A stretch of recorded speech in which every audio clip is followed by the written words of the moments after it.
Hello viewers, இன்றைக்கி நம்ம பார்க்க போகிற ரெசிபி என்னன்னு பார்த்தீங்கன்னா வெஜிடபிள் பிரெட் சாண்ட்விச். இதுக்கு தேவையான பொருட்கள்லாம் என்னென்னு பார்க்கலாம். பிரெட் துண்டுகள் ஒரு 8, வெங்காயம் 2, தக்காளி 2, இஞ்சி பூண்டு விழுது 1 டீஸ்பூன், காஷ்மீரி மிளகாய்த்தூள் 1 டீஸ்பூன், தனியாத்தூள் 1 டீஸ்பூன், மஞ்சள் தூள் அரை டீஸ்பூன், வேக வைத்த பட்டாணி அரை கப்பு, பன்னீர் துருவல் 1 கப்பு, கேரட் துருவல் அரை கப்பு, உப்பு, எண்ணெய் தேவையான அளவு. இது எப்படி செய்யலான்னு பார்க்கலாம். முதல்ல வெங்காயத்தை நல்லா நீள வாக்கில் அரைஞ்சி வச்சுக்கோங்க. தக்காளியை மிக்சியில் போட்டு நல்லா அரைச்சி எடுத்து வைங்க. ஒரு கடாயில் 2 டேபிள் ஸ்பூன் எண்ணெயை விட்டு வெங்காயத்தை முதல்ல போடுங்க. போட்டு நல்லா பொன்னிறமாக நல்லா வதக்குங்க. நல்ல ஒரு ப்ரௌன் கலரில் வெங்காயம் வந்ததும் அதுலேயே மிளகாய்த்தூள், தனியாத்தூள், இஞ்சி பூண்டு விழுது, மஞ்சள் தூள் எல்லாம் சேர்த்து நல்லா வதக்குங்க. ஓரளவுக்கு நல்லா பச்சை வாசனை போகிற அளவுக்கு நல்லா வதக்குனதும்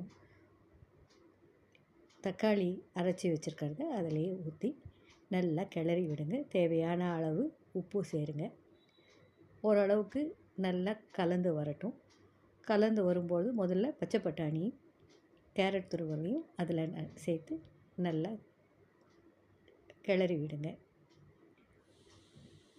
தண்ணீர் சேர்க்க வேண்டாம். இதுவே அது தக்காளியில் இருக்கிற அந்த தண்ணியே போதுமானதாக இருக்கும்.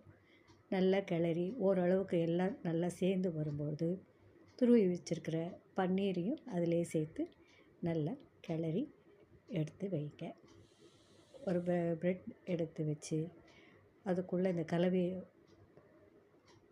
வச்சு மேலே இன்னொரு பிரெட் துண்டால் அதை மூடுங்க. தோசைக்கல்லில் வச்சு வெண்ணெய், எண்ணெய், நெய் எது வேணுமோ உங்களுக்கு எது பிடிக்குமோ அதை ஊற்றி சிறு தீயில் இந்த பிரெட் துண்டுகளை போட்டு 2 பக்கமும் செவக்க விட்டு எடுங்க. பிரெட் வித் சாண்ட்விச் செய்கிற அந்த இது இருந்தாலும் அதிலே கூட நீங்கள் இது அப்படியே வச்சு செய்யலாம்.